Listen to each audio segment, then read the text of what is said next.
हैं सचिवालय जहां पर पोस्टर बड़ी लॉन्चिंग का कार्यक्रम आयोजित हो रहा है। ये बीएलओ घर घर जा रहे हैं, वो कैलेंडर हम आपको दे देंगे, लेकिन जस्ट एक इन्फॉर्मेशन के लिए कि इस सब प्रक्रिया को करना टाइम फ्रेम में करना है, इसीलिए ये ऐप का आवश्यकता है कि टाइम में नहीं होगा। ये सब टाइम बाउंड एक्टिविटीज है और ड्यूटी पे लगना, लोगों का ड्यूटी पे सब एक साथ साइमल्टेनियस चलता है, तो is a difficult process, is a tedious process. तो उसके सिंप्लीफिकेशन के लिए ये किया है। दूसरा, ये वोटिंग का जैसे मैंने पहले भी बताया था, 5 से 13 तारीख तक होम वोटिंग होगी। 5 से 13 अप्रैल तक होम वोटिंग प्रथम फेज के वोटरों की, जो प्रथम फेज में हमारा 19 अप्रैल को वोट है, कोशिश करेंगे 5 से 13 में फर्स्ट राउंड करेंगे, और अगर रह जाते हैं कुछ वोटर उनको सेकंड राउंड भी मिलता है, 15 से 16 उनका सेकंड राउंड करेंगे। तो जस्ट एक इन्फॉर्मेशन के लिए, इससे पहले कि वो आपको पोर्टल पे उस पर दिखाएंगे ऐप में किस तरह से कर रहे हैं। और सेकेंड फेज के लिए 14 से 21 था होम वोटिंग, और अगर रह जाते हैं कुछ लोग फर्स्ट राउंड में तो उनके लिए 22-23 अप्रैल है। तो ये अभी प्रक्रिया जारी है, आप लोगों ने भी शायद इसको कवर किया है। दूसरा, जहां तक पोस्टल बैलेट का सवाल है, उसी तरह हम लोग हमारे पोलिंग स्टाफ को ट्रेनिंग के साथ देते हैं। उसमें कुछ इसमें एक बार राहत भी है कि कुछ जगह हम लोग ईडीसी होता है, इलेक्शन ड्यूटी सर्टिफिकेट। क्या है, लोकसभा सीट बहुत बड़ी है तो वो अपने बूथ पे भी वोट डाल सकता है।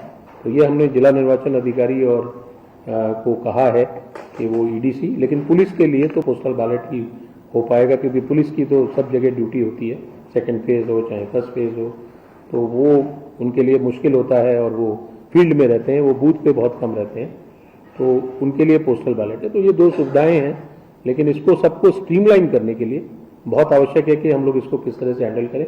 इतने सारे विभाग हैं, पुलिस की पूरी टीम है, आरएसी है, जीआरपी है, बहुत सारे हमारे एसोसिएट्स हैं जिनके साथ हमें जिनका वोट डलवाना है। इसके अलावा आप लोगों का भी एसेंशियल सर्विसेज में देखा होगा आपने, 11 विभाग हैं इस बार, उसमें आपका भी एक प्रेस के साथियों का भी एक वोट है। तो पिछली बार भी कुछ यूज हुआ था, लेकिन मुझे उम्मीद है कि इस बार हम लोग थोड़ा और समय से कर रहे हैं और समय से आपको सूचना दे रहे हैं, पीआरओ और डीआईपीआर। तो हो सकता है सभी जिलों के पीआरओज भी उसमें एक्टिवेट किए गए हैं। तो वो एसेंशियल सर्विसेज में आप लोग भी, उसका मैं फिर से एक बार एसेंशियल सर्विसेज का भी बताना चाहूँगा आपकी सहूलियत के लिए, कि उसमें वही सुविधा है कि आप अपने 15 दिन के जो बैलेट छपते ही आप कभी भी वहां जाके अपना वोट डाल सकते हैं। आपको चुनाव वाले दिन अपनी ड्यूटी जहां करनी है आराम से कर सकते हैं।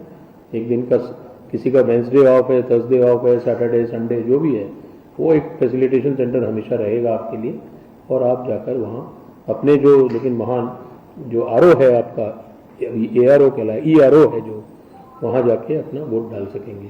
तो ये एसेंशियल सर्विसेज में पिछली बार 4,500 के लगभग मतदान हुआ था। इस बार हम एक्सपेक्ट करते हैं कि हमने कुछ विभाग बढ़ाए भी हैं। आरएसी है जैसे दिल्ली में, उनको आना मुश्किल होता है, उनको भी एसेंशियल सर्विसेज माना कि वो ऐसी जगह लगे हुए हैं। तो हमने ऐसे जीएसटीसीएल है, बसेज है, रोडवेज, तो उनको भी जोड़ा है। तो शायद ऐसे कर्मचारी भी इसमें एसेंशियल सर्विसेज में जुड़ेंगे।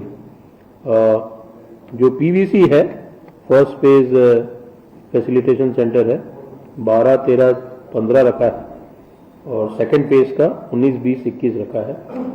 तो इसमें हम लोग कोशिश करेंगे। ये किसके लिए पीवीसी? सर, ये मीडिया और एसेंशियल सर्विसेज। अच्छा, एसेंशियल सर्विसेज।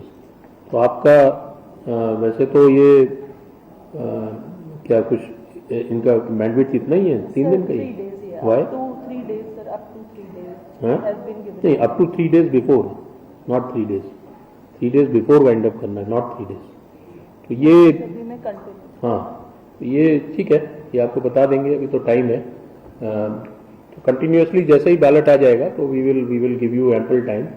एंड तो इसीलिए ये मैं जस्ट आपको एक्सप्लेन इसलिए कर रहा था कि सब टाइम बाउंड है। आपने देखा वो डेट फिक्स है,